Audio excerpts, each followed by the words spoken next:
Stories of the Companions, Chapter 5d. Salah of a few eminent Sahabah. Mujahid, describing the Salah of Abu Bakr radiyallahu anhu and that of Abdullah ibn al-Zubair radiyallahu anhu, says, they stood in Salah motionless like pieces of wood stuck in the ground. Ulama agree that Abdullah ibn al-Zubair radiyallahu anhu learnt to say his Salah from Abu Bakr radiyallahu anhu, who in turn learned it directly from Rasulullah sallallahu alaihi wasallam. It is said about Abdullah ibn al-Zubair that he remained in sajda, the prostration, for so long and kept so motionless that birds would come and sit on his back. He would sometimes remain in sajda or ruku all night long. During an attack against him, a missile came and hit the wall of the masjid where he was saying his salah. A piece of masonry flew from the wall and passed in between his beard and throat. He neither cut short his salah, nor was he the least perturbed. Once he was saying his salah while his son Hashim was sleeping near him. A snake fell from the ceiling and coiled round the child. The child had woke up and shrieked. The whole household gathered around him. They killed the snake after a great hue and cry. Ibn al-Zubair, calm and quiet, remained engaged in his salah. All the while, when he had finished it, he said to his wife, I heard some noise during my salah. What was that? His wife said, May Allah have rahmah on you. The child's life was in danger, and he took least notice of it. His answer was, had I turned my attention to anything else, what would have remained of the salah? Umar radiyallahu anhu was stabbed at the close of his career, and thus, same wound caused his death. He bled profusely and remained unconscious for long intervals. But when he was told that it was time of salah, he would perform it in that very condition and say, there is no portion in Islam for the person who discards salah. Well, if one's not able to and that sort of thing, there's provision to adjust your positions and such. One shouldn't die just to presume. Uthman radiyallahu anhu would remain in salah all night long, finishing the whole of Al-Quran in one raka'ah. It is reported about Ali radiyallahu anhu that he would turn pale and tremble at the time of salah.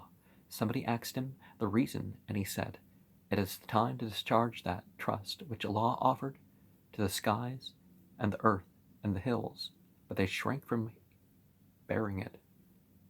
And I have assumed it.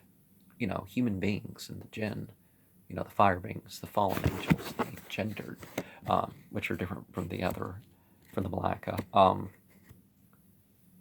Only two types of creation accepted the free agency. Everybody else didn't want accountability for their choices. Somebody asked, Khalf ibn Ayyub, do not the flies annoy you in your salah? His answer was, even the sinful persons patiently bear the lashes of the government to boast of their patience afterwards. Why should I be made to move about by mere flies when standing in the presence of my sustainer? When Muslim ibn Yasar would stand up for salah, he would say to his family, keep on talking, I shall not hear what you say. Once he was saying his salah in the Jami' Masjid of Basra. A part of the masjid wall fell down with a crash, and everybody ran pell-smell for safety, but he never even heard the noise. Somebody asked Hatim al-Asam as to how did he say his salah. He replied, when the time for salah comes, I perform my wudu and go to the place where I have to say my salah. I sit down for some time till all the parts of my body are relaxed. Then I stand up for salah, visualizing the Kaaba in front of me, imagining my feet upon the bridge of Sirat, with Jannah to my right, and Jahannam to my left, and Israel, the trumpet angel, or wait, no, Israel is the angel of death, close behind me, and think that it may be my last Salah. And I say my Salah with full sincerity and devotion, and I finish my Salah between fear and hope about its acceptance. Now those who say Kaudam,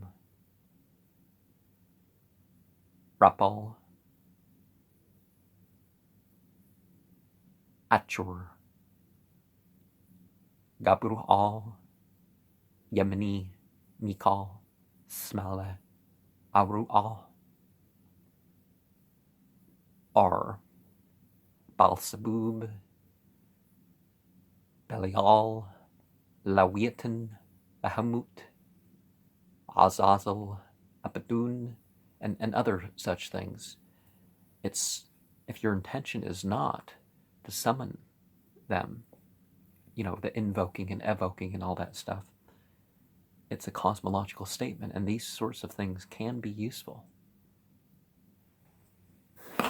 And I'm using Aramea, and there's other languages that people use, and